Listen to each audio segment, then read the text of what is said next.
département en fait, les bandes dessinées et les romans, tout ce qui est fiction chez Gallimard Jeunesse, c'est-à-dire de 7 ans jusqu'à ce qu'on appelle maintenant les jeunes adultes, folio cadet, folio junior, scripto, les grands formats, type Harry Potter ou Toby Lowndes, je ne sais pas si vous êtes familier. Il y a un garçon donc familier avec nos romans. Voilà. Mais là, on est là pour parler de la bande dessinée et ça fait 5 ans qu'on a commencé. C'est très peu finalement, 5 ans par rapport d'une part à l'histoire de la maison. Là, en fait, ce mois-ci, les 100 ans des éditions Gallimard. Et on a 5 ans, 100 ans. Et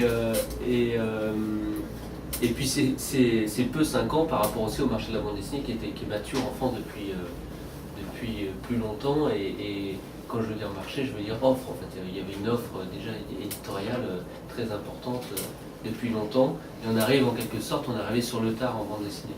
Et c'est arrivé, c'est pas le fruit comme on pourrait croire de l'extérieur, d'un calcul, d'une diversification par rapport à un marché ou une rentabilité nécessaire, je sais pas quoi, pas du tout. En fait, c'est beaucoup plus simple que ça, et c'est souvent le cas dans l'édition quand elle est faite de façon artisanale, parce que Gallimard a beau être une grande maison, ça reste une maison indépendante, il n'y a pas d'actionnaire, c'est la dernière grosse maison indépendante, et du coup, c'est vrai que l'édition est encore pratiquée un peu à la papa, quoi.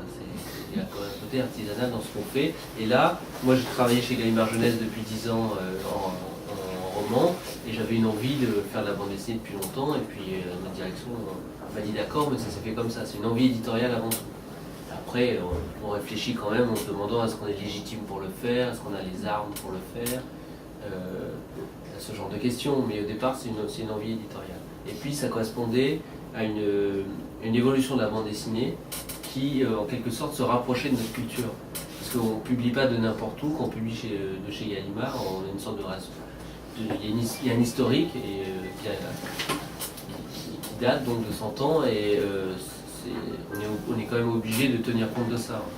Alors, ça ne veut pas dire qu'il ne faut pas se sentir paralysé par ça, mais il faut en tenir compte, on ne publie pas de n'importe où. Moi j'étais au sein de Gallimard Jeunesse, et le roman, l'illustration, c'est très important chez nous, c'est notre culture. Et de plus en plus, la bande dessinée permettait des passerelles, je trouve, avec notre culture à nous.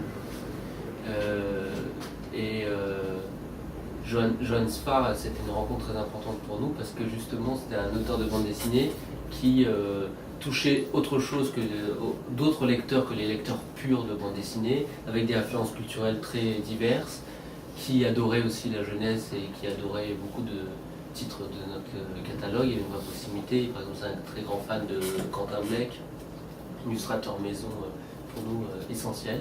Et donc de plus en plus, on voyait bien qu'il y avait, nous on lisait de la bande dessinée, moi je lisais de la bande dessinée depuis toujours, mais de plus en plus, je trouvais qu'il y avait des points communs, des passerelles à pratiquer entre ce qu'on était et la bande dessinée. Et donc il y a 5 ans, on s'est lancé avec une première collection qui s'appelle la collection Bayou. Et le projet de faire la bande dessinée, c'était avant la rencontre avec Johann, mais au moment où on s'est lancé concrètement dans la bande dessinée, le fait de cette rencontre a été très importante, et c'est lui lui-même avait des idées d'édition, et qui vraiment rencontrait nos convictions éditoriales parfaitement. C'est pour ça qu'on a fait avec lui Bayou, dont il est le directeur de collection. C'est pas quelqu'un qui, dans nos bureaux, a travaillé, évidemment, parce que comme vous le voyez, il fait beaucoup de choses, mais par contre, il est quand même à l'impulsion des projets publiés dans Bayou, quoi. Et c'est un travail, on a un vrai travail avec lui sur la ligne éditoriale, après pas sur le suivi des livres, mais sur la ligne éditoriale. Et l'idée de Bayou, c'était très simple, c'était on aimait, moi j'ai aimé en tant qu'auteur, c'était pareil, des bandes dessinées qui permettaient de longues lectures denses, pour vraiment rentrer dans une histoire, parce que les histoires, ça c'est notre culture chez Gallimard Jeunesse, raconter des histoires, et c'est vrai que dans un 48 pages standard, on peut être, il y a d'autres avantages évidemment, il y a plein de 48 pages que j'adore, mais on peut être frustré sur le côté histoire. Parfois c'est un peu sec, quoi. Ou alors il faut attendre d'avoir 10 volumes. Cette lecture-là, cette immersion dans l'histoire, elle demande beaucoup de pages, une certaine densité et un format particulier qui est le format qu'on appelle un roman graphique, qui est plus petit, qui tient dans la main, qui ressemble plus à la lecture d'un roman. Ça existait déjà, on n'a rien inventé, ça existait aux États-Unis depuis longtemps, ça existait à l'association ou chez d'autres éditeurs depuis longtemps. Mais pour des raisons économiques, c'était chez des éditeurs indépendants, petits, et c'était en noir et blanc. Et du coup, ces différentes caractéristiques faisaient qu'on s'adressait à un public un peu pointu. Voilà. Et nous, on a eu envie de proposer la même chose, mais pour un public plus large. Ça ne veut pas dire qu'on fait du grand public, on garde toujours une exigence graphique et littéraire, c'est très subjectif, mais selon nous, une certaine exigence graphique et littéraire, mais sur des thèmes et avec un accès graphique plus facile peut-être que l'association. En particulier, on a mis de la couleur, c'est tout, parce que nous, on était assez gros pour pouvoir mettre de la couleur, on avait assez d'argent pour mettre de la couleur, ce qui n'est pas le cas des éditeurs indépendants. Et rien que ça change beaucoup, parce que quand le noir et blanc et la couleur, il y a une vraie... de moins en moins, heureusement, mais il y a 5 ans encore, c'est pas du tout la même chose que de proposer une bande dessinée en couleur et en noir et blanc. Et on a été les premiers avec Bayou à proposer une collection d'une centaine de pages en couleur, avec ce format-là. Ça n'existait pas du tout à l'époque. Maintenant, il y en a eu d'autres, comme Caster, par exemple. Il y en a eu d'autres, mais ça n'existait pas. Donc c'était une petite innovation et on est obligé, quand on arrive si tard sur un marché déjà si occupé, même d'un point de vue éditorial, on a envie d'apporter quelque chose à ça, et d'un point de vue cynique et commercial, on est obligé, parce que sinon on n'existe pas. Donc il faut quand même avoir une identité, se démarquer des autres et apporter quelque chose. Et donc c'était ça, c'était la centaine de pages en couleur, c'était une première petite différence. Et l'objet compte beaucoup évidemment dans une collection. Et je trouve qu'on l'a réussi celui-là. C'est pas toujours le cas, mais là on est tombé assez juste, et 5 ans après, on n'a rien changé, parce que pour l'instant ça nous plaît comme ça. Et l'autre chose très importante, c'est qu'on s'est dit, si on arrive en bande dessinée, c'est pas pour aller chercher des grands noms, des gens qui font déjà de la bande dessinée depuis longtemps, un coup de carnet de chèques. C'est pas ça du tout qu'on voulait, c'était plutôt apporter du sang neuf et des gens qui n'ont pas forcément la culture bande dessinée, des gens qui venaient de tous les horizons. Alors, on ne s'interdit pas évidemment, si on a un projet qui vient d'un auteur déjà connu et très bon, on ne lui ferme pas la porte au nez. Et d'ailleurs, au lancement, il y avait Klezmer de Johann Spart, était déjà.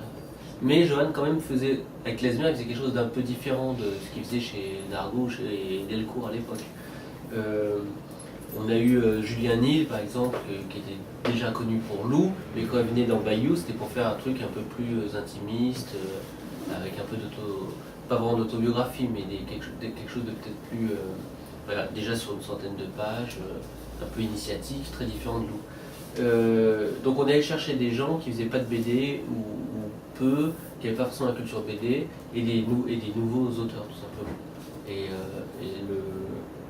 Sur ça, c'est un truc dont je suis assez fier, peut-être bêtement, mais sur les 70 à 80 titres qu'on a publiés jusqu'à présent, il y a entre 20 et 25 premières bandes dessinées, ce qui est énorme, ça représente vraiment un risque pour l'éditeur, puisque les premières bandes dessinées sont plus difficiles à vendre évidemment, que des gens qui ont des bibliographies longues comme le bras. Donc on a vraiment cherché des nouveaux auteurs, on a lancé beaucoup d'auteurs. Le côté des gens différents, qui venaient d'horizons différents, c'est pas qu'un vain mot, parce que on n'a pas voulu appliquer de quotas, évidemment, on s'est pas dit on veut prendre des femmes plus que des hommes comme auteurs, mais sur la collection Bayou, il y a autant de livres signés par des femmes que de livres signés par des hommes. On est à peu près 50-50. Pour moi, ça veut dire quelque chose, parce qu'il y a 90% des bandes dessinées qui sont signées par des hommes aujourd'hui dans la librairie. 90%. Ouais, 80%. Ouais. Et alors, ça se développe, et c'est bien qu'il y ait plus d'auteurs femmes. Parfois, malheureusement, elles sont cataloguées dans un genre, tout ça, où elles-mêmes parfois font de la caricature de trucs. Mais il y a de plus en plus d'auteurs femmes, mais ça reste ultra minoritaire. Et nous voilà, il y a eu beaucoup de filles, et je pense que c'est aussi qu'on proposait une bande dessinée un peu différente, je pense, dans la sensibilité. dans la sensibilité. Enfin, c'était notre sensibilité, du coup ça se retrouve chez les auteurs qu'on aime, et voilà. Et alors l'idée, c'est que si nos bandes dessinées sont un peu différentes, tout ça c'est théorique et je dis pas qu'on a réussi dans tout, mais c'est un peu ce qui se dégage, ce qu'on avait en tête et ce qu'on a essayé de faire. L'idée c'était aussi, si on arrive dans un marché qui est déjà bien encombré, c'est pour proposer quelque chose de différent et pour, dans l'idéal, amener des nouveaux lecteurs. Parce que là, on ne peut pas nous reprocher de faire de surproduction ou quoi. Déjà, c'était très prudent en termes de production, parce que ça a commencé par 8 livres par an, 10. L'année dernière, on était à 16, on va arriver à 20, mais on n'a pas du tout de... C'est très très prudent comme développement. Et donc l'idée, c'était d'amener des nouveaux auteurs. Et parfois, ça rate, on a des livres qui ne marchent pas du tout, évidemment, comme tout le monde, surtout qu'on ne fait pas que des livres faciles. Mais parfois ça réussit. L'exemple d'Aya, c'est l'exemple vraiment type parfait pour moi, parce que c'était au lancement, donc on a eu beaucoup de chance, et ce qui nous a donné vraiment un bol d'air économique et commercial. Ça a marché tout de suite. Et c'était une première bande dessinée, ils n'avaient vraiment jamais rien fait en bande dessinée. Il y avait une fille dans le coup, sur un thème qui avait quasiment jamais été abordé en bande. Je pense qu'au début, on a fait un peu trop le grand écart. On avait, par exemple, dans les 4 premiers, il y avait Morgane Navarro, qui s'appelait Skateboard Dévainé, c'est Flip, là. Bon. C'est vraiment, ça évoque la jeunesse pour tout le monde, mais vraiment la jeunesse. Ou Nadja, on a pu aider Nadja, qui évoque vraiment la jeunesse. Et à côté de ça, il y avait Klezmer, qui quand même n'est pas pour les petits du tout. Alors là, c'était un peu trop le grand écart. Donc on a décidé par exemple, il y a un an, j'ai publié Akissi, qui est les histoires les souvenirs d'enfance de Marguerite Aboué, et ça c'est vraiment jeunesse. Je me suis dit, c'était hors de question de le publier en Bayou, par exemple. Vraiment, les livres vraiment jeunesse, je les mets plus en Bayou. Quand c'est vraiment pour les petits, à partir de 8 ans ou 6 ans même, et en plus le 100 pages ne correspond pas non plus à la lecture jeunesse, et ni le prix, parce que les 100 pages, ça va trop loin dans le prix. Donc pour Akissi ou pour d'autres, là j'ai pris Borgnole, là, de Florent Dupré-Latour. On repart sur du 48 pages couleur à 9,90 €, et plus jeunesse, quoi. Voilà. J'ai demandé aussi. Oui, c'est vrai. Parce que je me rendais bien compte qu'il y avait c'était trop difficile à classer. Est-ce que c'est pour les enfants ou pas les enfants? Vous auriez pu aussi faire une collection. Ça correspond à une collection. Il n'y a pas de. C'est des hors collections, il y a marqué Gallimard, c'est tout. Mais ils ont le même format qu'Akissi. Il y a Paty comment ça s'appelle, Anouk Ricard. Il y a quelques séries comme ça qui arrivent aussi, qui vont sortir. Akissi, ça continue, il y a le deuxième qui sort en juin. Ça a bien, je sais pas comment ça marche, mais ça a bien marché. Il y a tellement peu de BD qui parlent de l'Afrique d'une façon normale, enfin je veux dire pas seulement misérabiliste, alors voilà. Et c'est intéressant ce qui est. Est-ce qu'ils vont produire chez vous la prochaine BD Oubrerie et comment elle s'appelle? Oui, est-ce que la prochaine BD, est-ce qu'ils vont la produire chez vous? Alors oui. Il y a Bienvenue, mais c'est pas. Il y a Bienvenue. Mais c'est sans Oubrerie. Et il travaille sur une autre BD, sur un polar africain. Exactement. Je voulais savoir si. Vous le connaissez alors. Oui, enfin j'étais à Angoulême, j'ai parlé avec, j'aime bien Marguerite Aboué. Donc, oui, c'est chez nous. Puis elle avait du temps. Je parle avec elle. Et je lui ai demandé alors, c'est le dernier, Aya, elle dit ah oui, pour l'instant on arrête un peu. Et ils veulent faire un polar africain, ce que je trouve assez juste. C'est super, ça. Et je voulais savoir si c'était chez vous. Ouais, c'est chez nous. Ça s'appelle Commissaire Kwame. Ok. Et ça se passe aussi dans une grande ville africaine. Je pense que ça va marcher, dis-moi. Ah ouais, moi je crois beaucoup. C'est Bayou alors? Ce sera en Bayou, je pense, ouais. Et il est en train de. Elle est en train de faire le découpage là et tout ça. Et elle y a de quoi faire pendant un temps infini là. Ouais. Oui, parce que les histoires de flics en Afrique, c'est incroyable. Déjà, chez nous, ça marche. Incroyable. Ça va pas être triste. Il n'a aucun moyen en plus. Ce qui est bien, c'est que c'est le contraire les séries, là, comment ça s'appelle? Les experts. C'est le contraire des experts parce qu'ils n'ont aucun moyen. Donc c'est pas des recherches ADN, c'est plutôt des coups de bambou sur la tête pour faire parler de qui. Mais ça va être très drôle. Mais du coup, ce sera moins jeunesse, hein, ce sera plus polar. Et justement, à propos du prix, j'avais entendu dire que Marguerite, pour pouvoir vendre ses BD en Côte d'Ivoire ou en Afrique, Alors, faut changer un peu le format, on a fait quelque chose, baisser les ouais. prix. On a fait quelque chose, évidemment ça nous semblait important que ce soit quand même distribué en Afrique. Alors nous, il y a un service export chez Gallimard qui distribue les livres partout dans le monde, mais en Côte d'Ivoire c'est difficile pour eux d'acheter ça. Du coup on a fait une édition spéciale qui est souple. On soupe, on gagne. Du coup, ça coûte un peu moins cher à fabriquer, mais pas beaucoup. En fait, c'est quasiment la même chose. C'est surtout que quand on fait un tirage de 50 000 nouveautés, on en tire 2000 de plus, qu'on vend à quasiment pas à perte, mais on gagne pas d'argent. Alors, et on arrive à les vendre 5 euros en Afrique. Voilà. C'est bien. On paye le transport, des choses comme ça. Ce qu'on gagne, ça paye l'acheminement des livres. C'est l'opération à peu près blanche, si je peux dire. Moi j'ai vu, je ne suis pas allé à Abidjan malheureusement, mais Clément m'avait envoyé une photo dans une librairie d'Abidjan où il y avait 3 titres mis en avant avec promo spécial et tout. C'était Akira, Astérix et Aya Diopogo. C'était les 3 titres. Et oui, alors eux, puisque vous les connaissez, c'est la success story pour eux, parce que bon, lui, il était déjà dans la partie en quelque sorte, puisqu'il faisait de l'illustration jeunesse et de l'animation. Mais elle était assistante dans un cabinet d'avocats, ce qui peut être très bien, mais sauf que ça lui plaisait pas du tout, elle s'ennuyait, tout ça, et ça a changé sa vie. Parce que c'est un gros succès commercial, donc elle a vite quitté son boulot. Le livre Voyage, ce qui est quand même toujours une grande satisfaction pour l'auteur et pour l'éditeur, parce qu'on c'est traduit dans 25 langues maintenant. Pour une BD, c'est énorme. Les Finlandais lisent, parce qu'en plus c'est plein d'ivoirité. C'est génial. C'est aux États-Unis, c'est en Angleterre. En Angleterre, il n'y a rien de plus dur que de vendre une BD aux Anglais, c'est plus dur que de vendre une voiture aux Japonais. Quoi. C'est partout. Quoi. Les Allemands, enfin voilà. Alors, c'est pas forcément avec le même succès qu'en France, parce que c'est très particulier le marché de la BD en France, mais en tout cas, c'est traduit. Et il y a un film qui arrive là, dans un an, réalisé par Margarita Bois et Clément Bory, eux-mêmes, qui sont réalisateurs et producteurs. Enfin, c'est super. Et puis il y a eu des prix, il y a eu un succès critique aussi. Il y a eu le prix du premier album à Angoulême. Puis c'est vrai que le public en bibliothèque, il découvre aussi, enfin moi j'ai beaucoup de public d'origine africaine, donc voilà, c'est ça que je voulais dire aussi par rapport du tonnerre. Ils n'ont pas forcément l'argent, enfin tout le monde n'a pas l'argent pour acheter le prix. C'est 6 là que les tomes. bibliothèques sont utiles. Ouais. Bah, c'est nous qui Ah oui, c'est cher, 6 tomes. Oui, je trouve ça assez 16 cher euros, pour certains publics. Bah, bien sûr. Même pour moi d'ailleurs. Ouais, non, c'est pas donné, mais c'est le prix d'un livre bien fabriqué. Oui, bien sûr. Il est très agréable, hein, en bibliothèque, c'est bien d'avoir des beaux livres. Oui, c'est des beaux objets en tout cas. Et on les reconnaît, ils sont tout à fait reconnaissables. Ah bah oui. Ils se différencient complètement.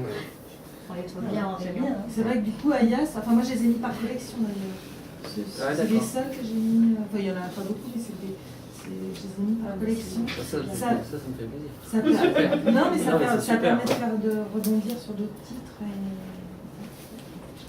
J'en ai pas beaucoup des collections comme ça, c'est vrai, j'ai mis toutes les Puis comme collections. tout le personnel les a lus, Voilà. on vient les Ça, conseiller. je l'arrache. Tout le monde, bah oui, tout le monde Ça, c'est bien. C'est bien. les conseille. Voilà. Pour la petite histoire, parce que je vous l'ai pas dit tout à l'heure,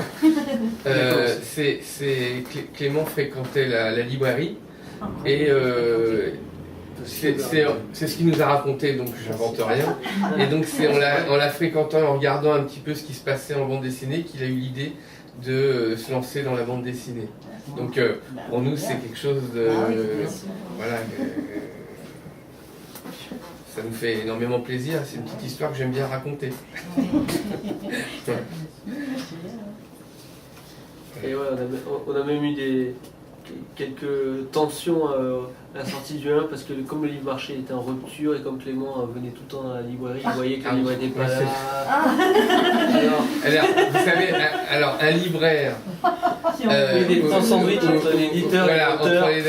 Et c'est pour nous très difficile, ça nous arrive de temps en temps de se justifier, de dire alors l'auteur pense qu'on n'a pas fait notre travail et c'est parfois c'est vraiment compliqué parce qu'on est l'auteur, l'éditeur, enfin bon voilà, et Donc- c'est donc- très compliqué. Donc quand tu lui expliques, il comprend que c'est l'éditeur qui Oui. tu parles. Voilà, voilà. Donc Alors, ce à quoi il je appelle réponds son que c'est éditeur. c'est le libraire qui...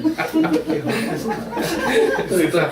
Et l'éditeur dit mais si, le sait pas, livre il est sait pas disponible. travailler, Mais en fait, il avait qu'à en prendre plus. souvent il est disponible parce qu'il a été fabriqué, mais entre le moment où il est fabriqué et le moment, bon, le circuit de distribution est pas si court que ça. Il y a pas mal de.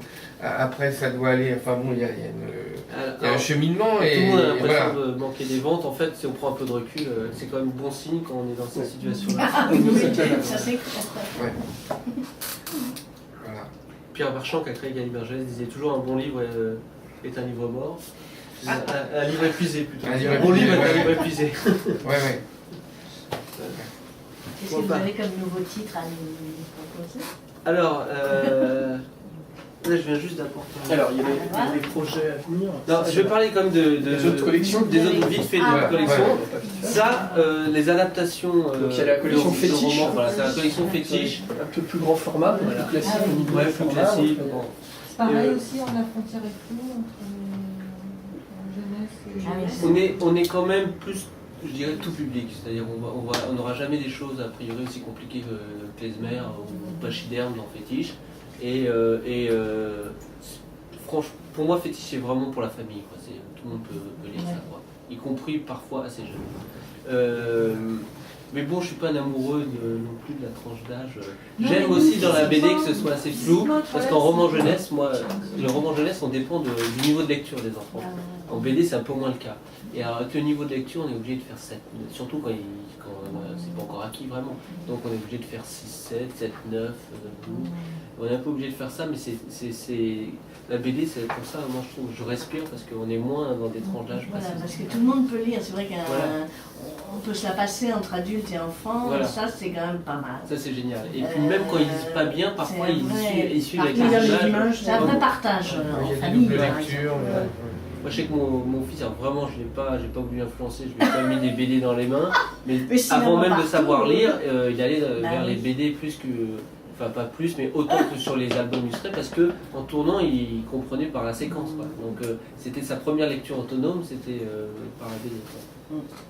Alors Fétiche, c'était pas comme Bayou une innovation en soi, ni dans l'objet, ni dans le principe des adaptations, ça a toujours existé. Par contre, c'était un peu nouveau chez nous, chez Gallimard, qui est, encore une fois, j'utilise ce mot de passerelle, une passerelle officiellement entre notre fond littéraire et la BD. Et pour moi, c'était impossible de... À partir du moment où on faisait de la BD et qu'on s'appelle Gallimard, on voulait dire aux auteurs, si vous voulez adapter des romans, c'est possible chez nous. Et c'est vraiment une porte ouverte qu'on donne aux auteurs, c'est toujours une démarche d'auteur. Et c'est pas du tout une volonté, on n'est pas du tout volontariste en la matière. D'ailleurs, l'année dernière, on a publié un Fétiche. On n'a pas fait comme Delcourt, qui a pris une autre optique et chacun la sienne, mais qui a décliné tout le 19e siècle, qui a sorti en ex-libris 30 titres d'un coup, 40, je sais pas combien. Nous, on s'est pas dit, bon voilà, on va prendre les best-sellers et de nos romans, puis on va les adapter peu à peu et on va avoir deux catalogues, un roman, un BD espacé et tout. C'est juste dire à nos auteurs de BD ou à ceux qu'on aime bien, avec qui on n'a pas encore travaillé, si vous avez un texte que vous sentez bien en BD, et c'est ça le plus important, c'est qu'ils voient que derrière il y a une bande dessinée possible, qu'ils vont en faire quelque chose, qu'ils vont apporter leur patte, leur lecture, parce que c'est très casse-gueule l'adaptation. Et je dis pas que chez nous on a réussi toujours, on est plus ou moins bon. Il faut que l'auteur arrive à prendre ce qu'il y a de bon dans le texte et en même temps à ne pas se sentir emprisonné par le texte d'origine. Donc quand ça marche, c'est super, je trouve, parce que non seulement ça donne des livres qui sont riches de deux auteurs très différents, d'époques différentes, tout ça, en plus ça amène l'auteur de la BD vers quelque chose qu'il n'aurait pas fait tout seul. Par exemple, Sfar et le Petit Prince, de mon point de vue, ça marche très bien, parce que Sfar n'a jamais écrit une histoire comme ça. Il l'aime depuis tout petit, c'était vraiment quelque chose de... C'était, pour la petite histoire, il a raconté beaucoup lui, mais on lui a appris la mort de sa mère avec ce livre, quoi. On lui a dit, ta mère est partie et tout, puis on lui a jamais vraiment dit ce qui s'était passé, mais on lui a filé ce livre-là pour qu'il se fasse son histoire dans sa tête. Donc c'est quelque chose qui comptait pour lui. Et il n'aurait jamais lu. le Petit Prince c'est trop entre guillemets bien pensant pour Johan, il n'aurait pas fait. Johan, dès qu'il rentre dans l'émotion et tout, il désamorce la chose en faisant le couillon derrière, ou un truc comme ça. Et donc, moi, je trouve ça très intéressant les contraintes, quand elles sont assumées et bien abordées, c'est souvent riche, quoi, en art. Et alors, moi, par exemple, j'aime beaucoup celle-là, Roi Rose par David B. Et ça, c'est typiquement le genre d'histoire qui justifie... à mes yeux fétiches, ça faisait 20 ans qu'il voulait adapter ce texte. Il avait même commencé pour la revue Lapin. Et puis finalement, il s'était dit j'aurais jamais les droits, Macorlan, c'est compliqué et tout. Et donc voilà, c'est ce que ça permet, nous, dans Gallimard. Pareil pour... donc ça, c'était une évidence pour lui, c'est 20 ans qu'il avait ça en tête. Ouais, le Camus, voilà, c'est exactement la même histoire. Lui, ça faisait 20 ans qu'il voulait adapter l'Aude de Camus. Et évidemment, quand on connaît Ferrandez, sa connaissance de l'Algérie avec les carnets d'Orient et tout, c'est un couple évident, quoi. Et là, c'est pareil, il avait essayé plusieurs fois de contacter la fille Camus, les ayants droit, il y avait toujours eu des problèmes, puis voilà, ça s'est débloqué parce que c'était aussi le bon moment sans doute. Mais donc voilà, bon, de mon point de vue, quand un Ferrandez ou un David B ou un Sfar ont envie d'adapter un texte, c'est notre devoir éditorial de le faire. Et là voilà, ça vient d'arriver tout juste de chez l'imprimeur, c'est arrivé hier, c'est une nouveauté en fétiche par Christophe Gauthier, c'est le fantôme de l'opéra, en deux volumes comme ça. Donc ça donne quelque chose de très, un peu Fritz Lang ou Murnau, expressionniste allemand, c'est très beau. Ça sort fin du mois, début. Ouais, c'est ça, je crois. Fin du mois, c'est clair. Et puis après, on a une autre case, c'est en quelque sorte dans notre catalogue, c'est les hors-collections, c'est tout simplement les titres qu'on ne peut pas mettre en Bayou pour une raison ou pour une autre, qui ne sont pas des adaptations, donc c'est pas des fétiches. Soit c'est des questions de format, par exemple là c'est un bon exemple, Les Légendes de la Garde, c'est un achat aux États-Unis. On avait sorti le premier il y a 3 ans. Oui. Ça a mis du temps parce que il y avait plein de problèmes aux États-Unis avec l'éditeur, ça a changé d'éditeur plusieurs fois. Et bon bah ça c'est un livre carré, ça peut pas être dans Bayou tout simplement. Parce que Bayou c'est aussi un objet, comme on l'a dit, c'est un format. Le format d'origine est un format carré. Voilà, bah, les planches sont carrées, on peut, voilà. Et puis ça fait partie évidemment de l'originalité de l'ouvrage d'être carré. Après il y a des auteurs qui ont envie de grand format et qui font des planches qui nécessitent un grand format. C'est le cas de Johan, qui est le premier à sortir qui est directeur de la collection Bayou, mais qui est le premier à sortir de Bayou. Avec Chagall en Russie ou avec Frédéric Peters, Pachyderme. Voilà. Alors ça, on va sortir, ça je suis très impatient. On sort en octobre normalement une nouvelle série de Frédéric Peters. Alors là, c'est une série au long cours. Et c'est aussi des grands livres comme ça, 80, 96 pages par là. Et c'est de la science-fiction un peu type Lupus. Mais plus dense et en couleur et plus voilà. Donc ça sera aussi un hors collection avec hors collection, voilà. Mais série donc. Ouais. Voilà. Une série hors série. Alors, nous, une question qu'on nous pose souvent, c'est sur RG. Alors RG c'est terminé. La suite. Donc, RG pas Tintin, RG comme excusez-moi. Enseignement général. Enseignement général.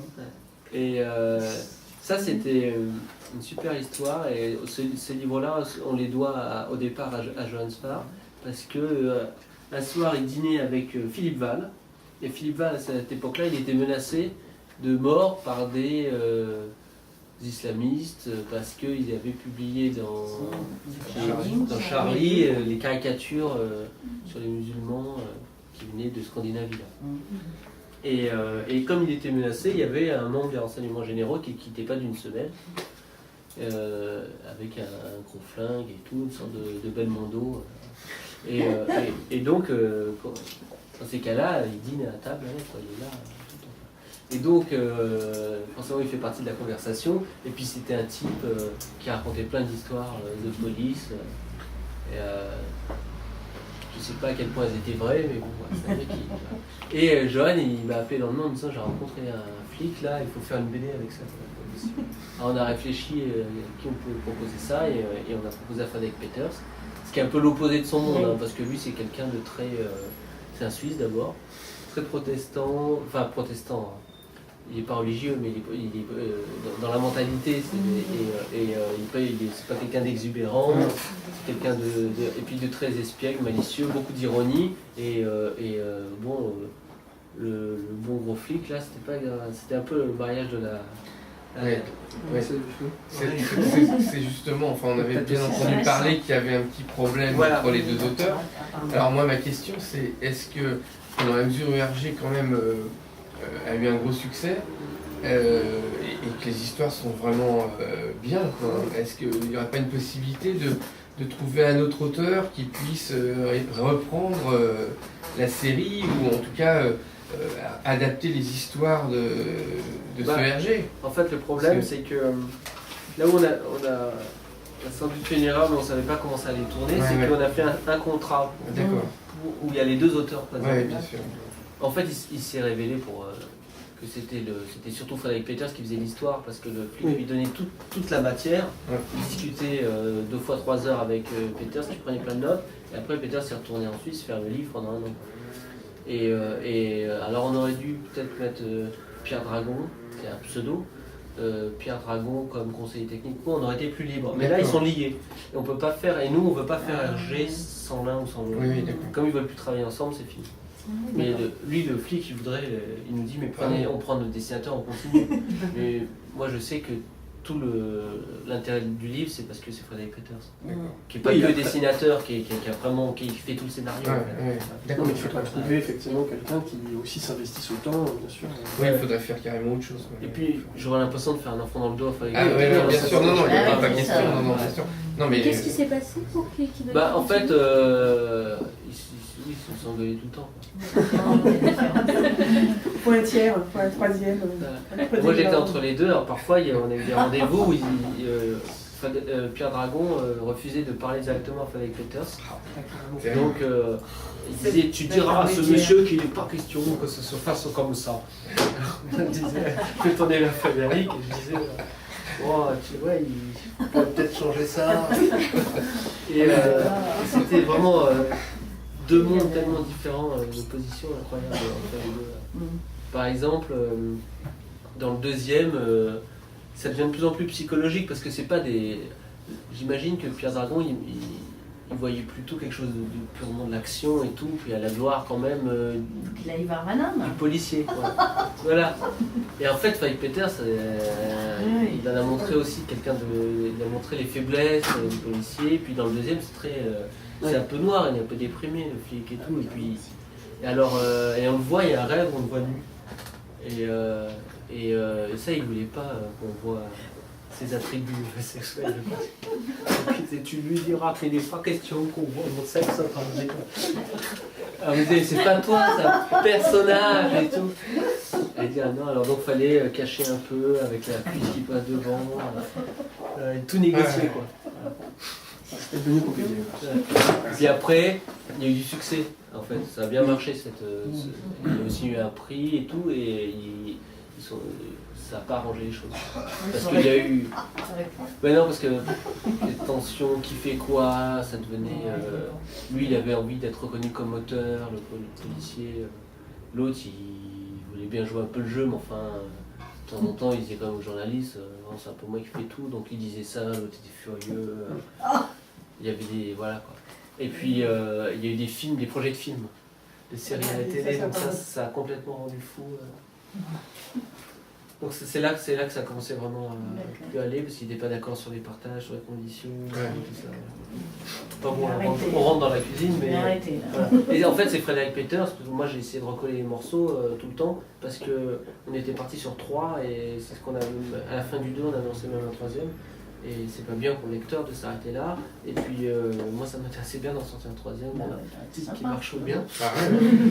Et donc j'ai recollé beaucoup les morceaux. Et puis un jour c'est Frédéric Peters en fait qu'on avait trop j'arrête parce que lui il n'y a pas de raison non plus qu'il perde tout son temps là-dessus alors qu'il travaille aussi seul. Et un gros projet pour nous qui arrive, dont je suis très content, c'est hors collection aussi, c'est une trilogie par Julien Nid. C'est Julien Nid et Olivier Millot. Juliani, on avait fait chaque chose en Bayou, et j'adore Lou, je suis vraiment un grand fan de Lou. Je sais pas si ça marche, ça doit bien marcher. C'est pas le seul. Ouais. Ça doit bien marcher en bibliothèque. Par contre, chaque chose, ça n'a pas été tellement emprunté. Parce que c'est vrai que c'est difficile. Ouais, c'est plus difficile. C'est pas très. Aussi, c'est pas facile de le classer. On ne sait pas trop ouais. s'y mettre en adulte, en jeunesse. Ouais, pour moi, ça c'est typiquement le genre de livre que je conseillerais à tout le monde. Bah oui, moi aussi. Mais, moi, je l'ai beaucoup aimé, mais j'ai pas réussi à beaucoup le faire transmettre. Bon, nous, on l'a pas mal vendu, mais on l'a réimprimé peut-être une ou deux fois, mais ça n'a rien à voir avec Lou. Bah oui. Lou, c'est un raz-de-marée. Moi, je l'ai présenté au collège. Ah oui. Carrément. Ouais, d'accord. Parce que je fais des rondes au collège, de 6e à la 3e, et on présente des livres plaisir, hein, pas du tout liés au parcours scolaire. D'accord. Et donc, je l'ai choisi pour les... Vous parlez de Lou ou de chaque chose? De Lou. De Lou. Et j'étais indécis 6e, 5e, j'étais pas trop sûre, et en Ouais. fait, on a fait un choix en la présentant en 6e. Ouais. Et l'avantage de Lou, c'est que lorsqu'on ouvre la BD, Ouais. on ouvre comme ça, on a tout sur la couverture en fait. On a Lou qui joue, qui a sa gomme, son crayon, tout ça. Et c'est vrai que la couverture elle-même est parlante. Ouais. Et ça a marché, mais de la folie. De la folie. Ouais. Je veux dire, il venait en bibliothèque réclamer les autres volumes. Et ça a marché, C'est mais un rien de Dieu. raz-de-marée. Ah oui, oui. Ouais. Toutes les gamines s'identifiaient à cette gamine. Ouais. Vraiment, c'était... Et les garçons n'ont pas été... Je me suis dit, c'est bon, ça va être une... Parce que BD filles, on n'a pas tant que ça en fait. Hein. Bah non, justement. Ouais. Et donc je me suis dit, c'est bon, les garçons vont être lésés. Et ben non, pas du tout. Les garçons l'ont lu sans se dire, ah c'est une BD de fille. Non, non, pas du tout, au contraire. Moi j'avoue que je suis longtemps passé devant sans trop m'arrêter parce que c'était tout rose. Et, Oui, et c'est pour très les sucré, sucre adolescents, d'orge et ouais. compagnie. Et Ouais. en fait, quand j'ai commencé, j'ai adoré. Et en fait, là où il est très fort, c'est qu'il a une... Moi, c'est ce que j'aime trouver en bande dessinée, ce qui n'est pas si facile du tout, c'est qu'il y a une vraie psychologie des personnages, les personnages existent vraiment, quoi. Parce que la BD, c'est sa difficulté, comme on est extérieur, autant le roman, c'est le lieu de l'intériorité, on peut entrer dans les pensées et la psychologie des personnages très facilement. Autant en bande dessinée, c'est un peu comme au théâtre, on voit les choses bouger derrière une vitrine, et on n'est pas dans la tête des personnes. Alors on peut faire des récitatifs ou des bulles, des pensées, mais c'est très limité, quoi. Même en nombre de signes, quoi. Alors c'est rare les auteurs qui parlent au jeu des acteurs, parce qu'ils disent, arrivent vraiment à donner une existence très forte, un vrai relief au personnage. Et lui, il arrive complètement. D'ailleurs, ces personnages sont très très réfléchis. Il y a beaucoup d'informations sur les personnages qu'il ne donne pas comme ça tout de suite.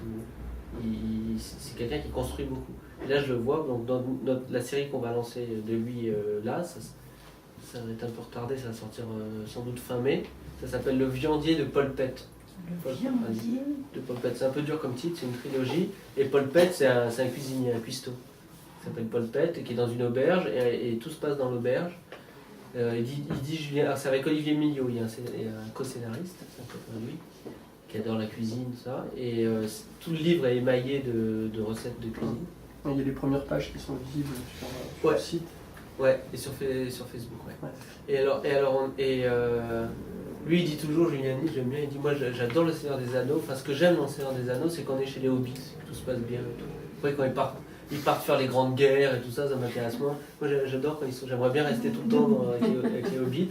Et en fait, il a fait ça, quoi. Pour ça, parfois, on écrit la recette du bonheur selon Juliani, parce que c'est vraiment ça. On est dans l'auberge du Coq Vert. C'est dans un monde un peu de fantaisie. Mais il n'y a pas beaucoup, il n'y a quasiment pas de combat ni rien. On est dans cette auberge et c'est la vie dans l'auberge. Et c'est passionnant, quoi. Il ne se passe rien pendant les 40 premières planches et pourtant on est complètement happé. On est comme dans le village d'Astérix ou comme dans Moulinsart alors qu'on ne connaît pas encore les personnages. Il arrive tout de suite à créer ça, quoi. Donc c'est une année cuisine pour vous. C'est complètement une année cuisine pour 3 raisons. Voilà. D'abord parce qu'il y a Paul Pett qui sort là et donc Paul Pett est un cuisinier et par exemple s'ils entendent le faire, on veut faire un petit film vidéo pour internet pour faire la promotion du livre où ce sera en 3-4 minutes Olivier Millot, le co-scénariste qui fait une recette de cuisine pendant que Juliani dessine un peu tout et tout. Recette de cuisine. Alors c'est de la cuisine, c'est pas... Roborative. Ouais, roborative. Ouais, les Hobbits, voilà.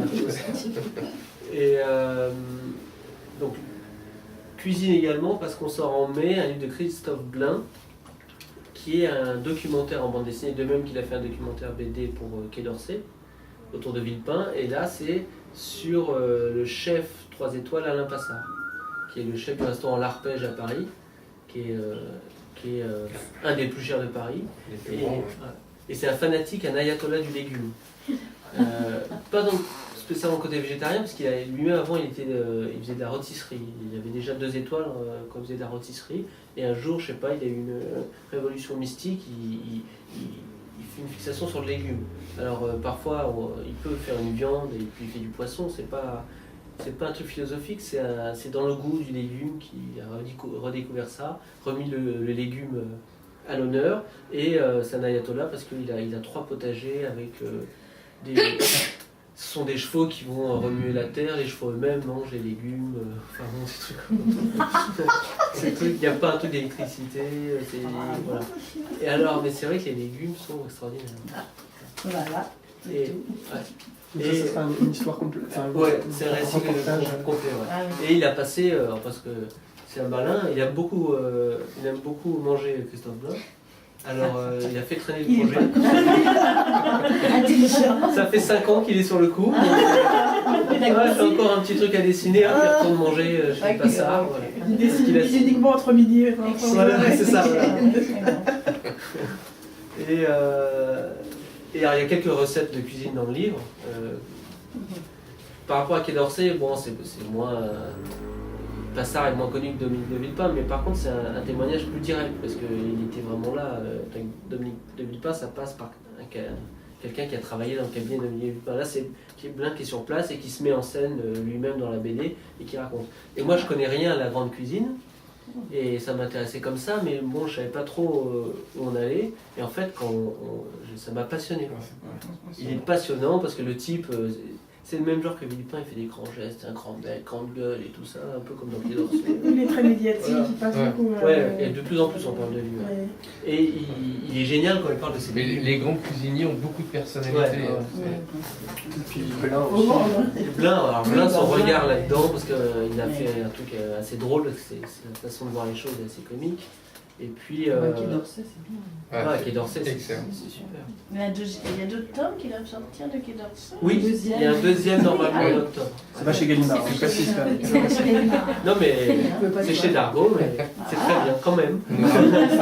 Honorable confrère.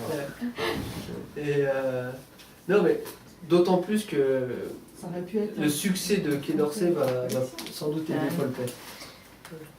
Parce que c'est à nouveau un reportage en BD par Christophe Blain. Mais c'est que en BD, hein, il n'y a pas. Et c'est que en BD, il y a juste 14 recettes, de pages de recettes. Non, au contraire, c'est vraiment, c'est quasiment une innovation, quoi. Ah oui. La recette de cuisine en BD, c'est c'est super. C'est très bien. Et c'est sous quel format? C'est le même format en gros que Quai d'Orsay. Ah ok, d'accord. Il a travaillé pour que ce soit ce format-là, donc on ne va pas changer. C'est 96 pages, ce même genre. Ça s'appelle le chef des légumes. Ouais, excellent. Non, Ça, je c'est parlais avant de l'esté. Comment? Le viandier, c'est de format. Alors le viandier, c'est un drôle de format qu'on n'a jamais fait, qui est assez en hauteur, qui est un peu comme Ma maman est en Amérique, qui est assez en hauteur. Et il était trop haut pour être dans Bayou. Voilà. Il fait 144 pages, c'est assez épais quand même. 3 tomes de 140 pages.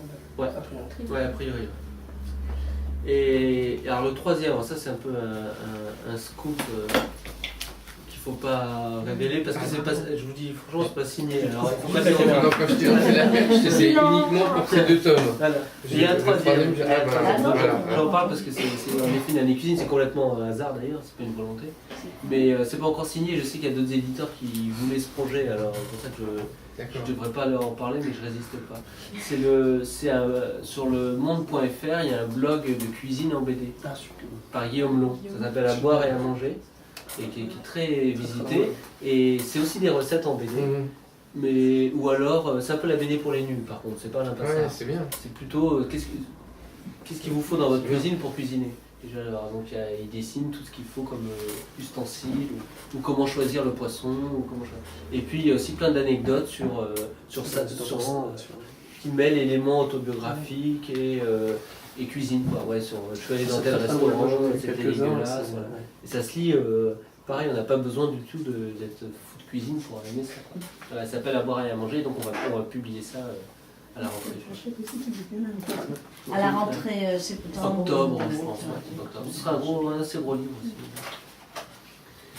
Dans tous ces projets, on essaye de trouver une ligne quand même, c'est jamais évident de définir sa politique éditoriale, sa ligne éditoriale.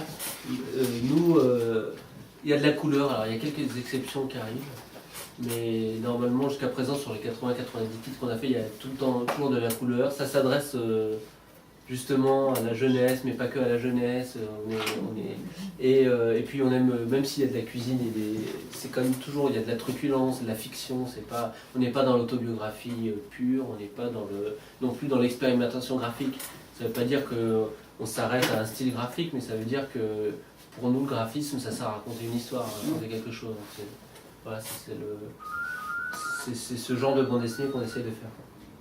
Et je dis qu'il y a une exception parce que j'ai racheté des titres qui avaient été publiés au Seuil il y a longtemps, il y a 15 ans, et qu'on va publier, qu'on va rassembler, tout ça, au Seuil BD, voilà. Et ça, il se trouve qu'ils sont en noir et blanc, c'est les seules exceptions jusqu'à présent. C'est la couverture. C'est Bleu Noël, imprimé à la Cambrousse. Ça, c'est une très très bonne idée. C'était 9 petits volumes. Voilà. C'est très très bien. Et on va en faire 3 gros volumes. Chaque volume regroupant 3 titres du Seuil, sous le titre générique imprimé à la Cambrousse. Un peu à la Cambrousse, volume 1, volume 2, volume 3. C'est très bien. Alors, Boucherie Charcuterie, on va pas encore le reprendre parce que c'est pas le même personnage, mais peut-être qu'on reprend un peu. Mais là, c'est vraiment le personnage de Hubert, qui est épicier détective dans la vallée de la Morne. C'est assez marrant. Ouais, c'est drôle. Et il y a 2 autres titres qu'on va reprendre du Seuil BD et qui se trouvent aussi être en noir et blanc. C'est de Baudouin, c'est Pierrot et Matt. Ouais, qui était aussi dans la collection. Dans la même collection. Pierrot, c'est génial, il parle de son frère et du dessin. C'est un bon dessin. Et il y a 3 doubles pages que j'adore. Il raconte quand ils sont enfants.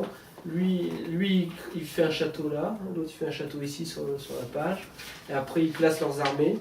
Les armées, et la dernière page, c'est la bataille entre les armées. Tout ça en dessin, c'est génial. Je sais pas où on est dans le timing. On est bon. Donc, je sais pas si vous avez des questions. Par exemple, citez-nous quelques titres qui n'ont pas marché. Qui n'ont pas marché, il y en a. Ah ouais, il y en a. C'est pour les pousser. Ouais. Ça, on a publié 2 bayous de Morgane Navarro, que moi j'adore. Skateboard évainé et Cowboy Moustache. Alors Cowboy Moustache, je crois que graphiquement, il y a eu un problème parce que vraiment, c'est le seul titre, on a un taux de retour faible dans l'ensemble, généralement, très faible. Mais par contre, là on a eu 75% de taux de retour sur Cowboy Moustache. C'est-à-dire que personne n'a voulu acheter ce livre, et il le sait, il en parle lui-même, c'est pour ça que j'ai pas il y a des auteurs qui seraient fâchés que je dise ça, mais lui je sais que c'est pas le cas. Et Skateboard évainé, c'est des livres qu'on a vendus à 1000 exemplaires. Là, c'est vrai que... 1000 non. C'est pas beaucoup 1000 exemplaires, et je vous parle pas des livres dont je suis déçu parce que ce serait pas gentil pour l'auteur, mais je peux vous parler de livres qui n'ont pas marché et que j'adore. Donc c'est le cas de Morgane Navarro, c'est le cas d'un livre que j'adore, qu'on a sorti un peu plus d'1 an, qui s'appelle Diable sucré, par Clément Balou et Mathieu Giraud, qui est une sorte de conte, c'est pareil, je pense que les gens ne savent pas si c'est pour les enfants, pas pour les enfants, parce que c'est un graphisme comme ça, un peu enfantin, un peu naïf, un peu pop japonais, voilà. Et en fait, quand on lit, c'est un conte qui est quand même assez noir et cruel. Donc c'est vrai que j'imagine que les gens ne savent pas à qui ça s'adresse. Moi, j'adore. Et les 3 livres de Nadja aussi. La forêt de l'oubli, c'est pareil. Ça n'a pas du tout marché. J'ai juste acheté le premier et j'ai pas acheté la suite. Parce que c'est jamais sorti. Jamais. C'est dingue, ça. Moi, je trouve ça très très beau, j'adore. Je trouve que ça se lit très bien. Mais on n'a pas réussi. Mais c'est pareil, je pense qu'il y a un graphisme qui évoque l'album jeunesse. Voilà. Et en même temps, les enfants, un gros livre comme ça en BD, c'est pas leur truc, quoi. Parce qu'on en a plein d'autres albums de Nadja et qui sortent, comme Le Chien Bleu, les choses comme ça. Ah bah oui, parce que c'est de l'album jeunesse.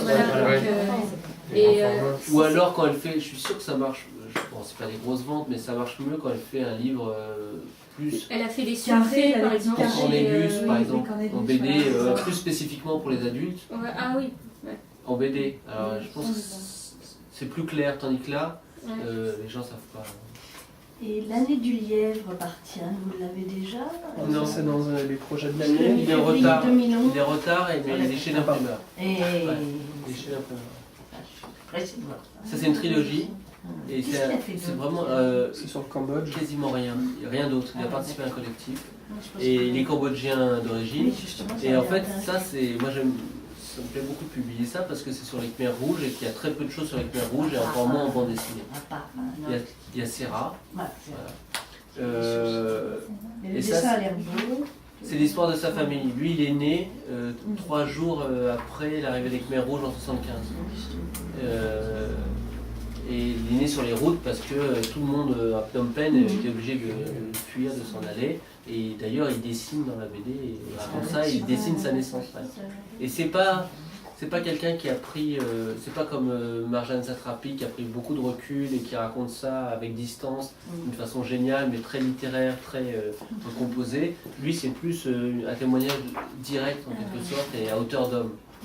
Qu'est-ce qui se passe quand on est dans une famille à Phnom Penh et que les Khmers rouges arrivent, et donc ils comprennent rien à ce qui se passe vraiment, et que les Khmers rouges ils partent, tout le monde part à la campagne, on va repeupler la campagne, avec des drôles de slogans, des drôles d'idées, et ils comprennent rien. Dans ce premier volume, c'est surtout ça, c'est une errance dans le Cambodge, et les gens, c'est pas encore l'horreur, parce que les gens comprennent pas trop ce qui se passe, et après ça va se corser sur 2 et 3. Et pour Klezmer, Spar, il n'a pas l'intention de terminer quelque Si, chose. il a l'intention, ça fera en tout 5 volumes. Ça, Et il est, ça c'est tout Johan, ça fait longtemps c'était bien cette série, c'était il a bien la cette moitié série. du 4e volume de fait et la moitié du 5e volume de fait. Enfin, des fois, pendant le critique, J'ai longtemps C'est complexe. Et même sur le 4e volume, il me dit, mais il me Ouais, reste... mais il a 2 cerveaux. oui, mais le problème, c'est qu'il n'y en a pas un qui finit quelque chose. Ah oui, il va en avoir 3. Ah, alors ça, je m'inscris en faux, Johan Spar a terminé une série, c'est chez nous, c'est Chagall en Russie. Ah, ça y C'est est, en 2 volumes. D'accord. Elle est finie, ça fait un tout, c'est la première fois, on aurait presque pu faire une pub. Je ne pas terminer une série. Ok. Mais le Klezmer, oui, ça fait longtemps qu'il me dit Klezmer 4, en une semaine je le finis. Sauf que. Trouver la semaine. Voilà, faut trouver la semaine. Il fait beaucoup de choses. Ouais. Comme il présente. Mais c'est bien Klezmer, donc j'espère que ça va arriver. Moi, j'ai aimé la BD Negrina. Oui. Ouais. Oui, c'est bien ça. Ça, c'est un peu le même genre Que Aya. que Aya et Clément Brory, parce que C'est les mêmes lecteurs. c'est les mêmes lecteurs, c'est le même genre d'auteur. Donc, il a fait beaucoup de livres jeunesse. C'est plus petit hein, comme succès que Aya, donc c'est pour ça qu'il y a des lecteurs d'Aya qui ne vont pas aller vers Negrina, mais Olivier Talek, oui, c'est un illustrateur jeunesse qui travaillait avec nous, de même que Clément Brory travaillait avec nous, et il est venu à la BD un peu parce qu'on en faisait, quoi. C'est vraiment des rencontres, et il a vu Bayou, ça lui a plu. Et pour la petite histoire, l'auteur qui s'appelle Camus, Christophe Camus, il est directeur artistique chez Delcourt. Ah oui. Et de même que Delcourt avait, il le dit lui-même, c'est pareil, donc Guy Delcourt n'en voudra pas. De même qu'il avait refusé Aya, il a refusé Negrina. Et c'est très bien. Et Chacun son truc. Ouais. Et Negrina, ça a été traduit au Brésil, c'est vachement apprécié au Brésil. On a beaucoup parlé, ce qui m'a étonné, parce que c'était pas. Nous, quand on lit des livres sur la France, en général, on n'aime pas quand ça vient d'étrangers. Parce que c'est un peu bizarre d'acheter un livre fait à l'étranger. Mais là, Christophe Camus, il est quand même à moitié brésilien. Et Bienvenue de Marguerite Aboué, est-ce qu'il est prévu un nombre de tomes ou... Non. Non, pour l'instant, ça va. C'est une série ouverte. J'aimerais bien annoncer le 2e bientôt, mais malheureusement, elle n'a pas commencé.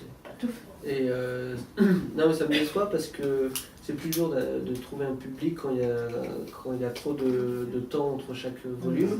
Et en plus, sur Bienvenue, le premier volume, moi je l'aime beaucoup, mais c'est un volume d'exposition. Et l'histoire commence vraiment, je trouve que ça décolle vers la fin et qu'on a vraiment envie d'avoir le 2. Quoi. Et comme elle n'a pas commencé à l'écrire, et comme Nicolas Saint-Jean et ultra lent. C'est pas dans la Je sais pas quand ça va arriver. Donc, Il a mis je sais pas, 2 ou 3 ans pour dessiner ça. Parce qu'il fait d'autres choses et parce que c'était pas son dessin naturel, c'est pas le genre de BD qu'il fait. Il a publié chez Cornelius des carnets de dessin. C'est quelqu'un qui vient vraiment plutôt de l'underground. Il ne fait pas de la BD en général en case. Il est moins classique que ça d'habitude, donc il a fallu qu'il s'adapte. Le cadavre esquisse, ça a bien marché? Ouais, très bien. Oui, Très bien. Moi je suis fan de ça et je trouve que il y a des gens qui la voient comme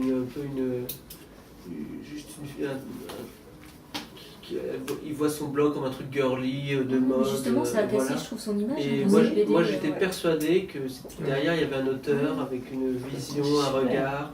Et donc on l'a vraiment encouragé. Avec Joanne, on l'a vraiment poussée à faire ce livre. Au début, elle disait que c'était pas son truc, elle n'était pas capable. Et c'est vrai qu'elle avait toujours fait des petits sketchs, quoi, en 2-3 dessins, quoi. Et je suis content parce qu'elle a vraiment réussi son pari. Elle a vraiment réussi à faire un grand récit. Et c'est pas exactement le même public que les autres, mais ça a très bien marché. La couverture, elle est bien. Et puis elle est forte graphiquement. Elle a toujours un jeu d'acteur. Avec quelques traits et tout, elle donne à ses personnages beaucoup de... c'est comme Giuliani, il y a une vraie psychologie des personnages. C'est une grosse vente. Ouais. Et moi j'aime bien aussi parce que c'est léger, mais c'est sans être futile, quoi. Et c'est un peu le même plaisir que dans un Woody Allen léger, quoi. Voilà, bien ça. Faut arrêter, c'est ça. Ouais. Il est présenté. Moi j'avais peur de rien avoir à dire. Ah non, il y a toujours. Oui, mais il y a à dire. Dans votre catalogue, il y a pas la série SF de Peters? Non, elle n'est pas encore là parce que c'était juste trop tôt qu'on a pris le catalogue. L'eau aussi, ça a bien marché. L'eau, oui, on l'a réimprimé assez vite. Bon, c'est pas des énormes ventes, hein, mais ça va. Et puis elle a beaucoup de presse, beaucoup de reconnaissance maintenant, Lucie Gorbiano. Moi j'adore ce qu'elle fait, on en a publié 4 maintenant. Tu vois, un petit côté entre Jacques Demy, Romer aussi. Et donc le prochain qui sort, c'est La Nuit, c'est ça? Il y a La Nuit, il y a Mémoire d'un guerrier que j'ai apporté, ce qui vient d'arriver de chez l'imprimeur, qui est une heroic fantasy. C'est vraiment de l'heroic fantasy pour le coup. Dans les bayous. Mais un peu décalé, un peu ironique, un peu plus entre guillemets littéraire.